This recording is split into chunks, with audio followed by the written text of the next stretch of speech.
Hello guys, please like and subscribe my channel and please support me. आज मैं आपको एक बहुत ही मज़े की रेसिपी देने जा रही हूँ जो है स्पंज केक की।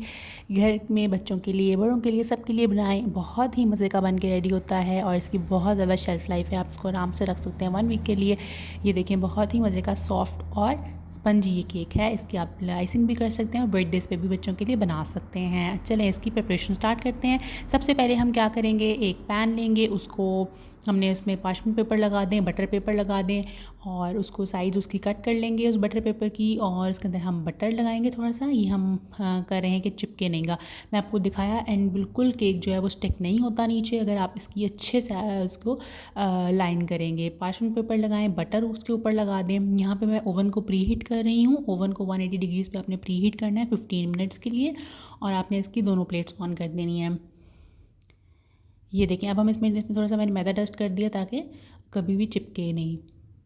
अब यहाँ पे हम इसकी प्रिपरेशन स्टार्ट करने लगे हैं। मैंने 2 अंडे लिए हैं, उनको हम अच्छे से बीट करेंगे। उसमें हम 1 कप शुगर डालेंगे, बहुत स्पेसिफिक नहीं है। 1 कप जो भी आप मेजरिंग कप लेंगे उसी कप से आप शुगर मेजर करेंगे और उसी कप से आप मैदा मेजर करेंगे, तो आपका केक कभी भी ख़राब नहीं होगा। अब यहाँ पे मैंने बटर डाल दिया, इसके अंदर 4 क्यूब बटर के ऐड कर दिए हैं। थोड़ा सा मैंने यहाँ पे ऑयल 1 टेबल स्पून और हमने मिल्क के 4 टेबल स्पून ऐड करने हैं। मिल्क मैंने 2 टेबल स्पून अभी ऐड किया, 2 मैं बाद में ऐड करूँगी। और आप यहाँ पे इसको ब्लेंड कर लें अच्छे से। स्टिक ब्लेंडर है उससे कर लें, विस्क से कर लें, एग बीटर से कर लें, जिससे मर्ज़ी करें। ये डिपेंड नहीं करता कि आपका केक इससे सॉफ्ट बनेगा कि नहीं।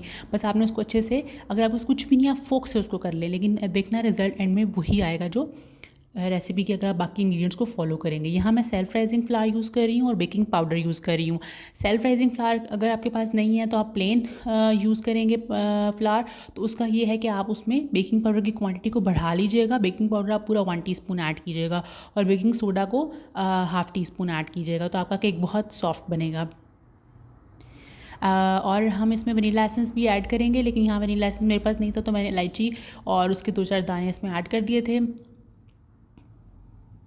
अब हमने इसको अच्छे से मिक्स करना है। अब मिक्स के लिए आपका मैं एक टेक्निक बताती हूँ यहाँ पे कि मिक्सिंग टेक्निक हमेशा round round and break, round round and break, इस तरीके से अगर आप इसकी मिक्सिंग करेंगे केक की, तो केक के अंदर एयर ऐड होती जाएगी, और जितनी मिक्सचर के अंदर एयर ऐड होगी उससे आपका जो केक है वो बहुत सॉफ्ट और एयरी बनेगा। हमेशा इस टेक्निक को आपने फॉलो करना है, राउंड राउंड करना है बाउल के साथ, और फिर आपने उसको ब्रेक करना है अंदर से, ताकि एयर अच्छे से केक के अंदर आ जाए। अब मैं इस केक को शिफ्ट करती हूँ, इसके मिक्सचर को अपने मोल्ड के अंदर, जिसके अंदर हमने पहले से डस्ट किया हुआ था फ्लावर और बटर। ये देखिए, अब मैं इसको अच्छे से टैप करना है कि एयर इसकी जो बबल्स हैं वो ना बने। ठीक है, टैप करने के बाद हम इसको रख देंगे ओवन के अंदर, टेम्परेचर 180 डिग्रीज़ पे, टाइम 35 to 45 मिनट्स। आप बीच बीच में चेक कर सकते हैं। मोड हमने इसका रखना है अपर प्लेट और लोअर प्लेट दोनों को ऑन करना है। अपर प्लेट हमने ऑन करनी है एंड में, पहले लोअर प्लेट ऑन करेंगे first half of the time, और फिर हम ग्रिल ऑन कर देंगे ऊपर वाली और नीचे वाली भी, ताकि बाकी का हाफ जो है ना वो ऊपर से कलर भी आ जाए और अंदर तक कुक भी हो जाए। आप इसमें फोक मार के जो है ना वो चेक कर सकते हैं कि ये उसमें अगर बैटर लगा हुआ होगा तो इसका मतलब आपका केक अभी कच्चा है। ये देखें जी, बड़ा मज़ेदार ये जो है जी केक रेडी हो गया है। अच्छा सा कलर आ गया है। कलर आपके पे डिपेंड करता है, अगर आपने ग्रिल ऑन की भी, और देखते रहें कि अगर कलर जितना आपको पसंद है उतना रखें आप इसका कलर ऊपर से। और ये देखें जी, बड़ा मज़ेदार सॉफ्ट धुएँ निकल रहे हैं जी, बहुत मज़ेदार केक रेडी हुआ है। मैं इसको प्लेट में निकाल के आप लोगों को दिखाती हूँ। ये देखें किसकी सॉफ्टनेस, आप चेक करें कितना मज़े का है। और हमेशा केक को ठंडा करके जो है ना वो निकालना चाहिए, वरना टूटता नहीं है। बहुत मज़े का बना था केक।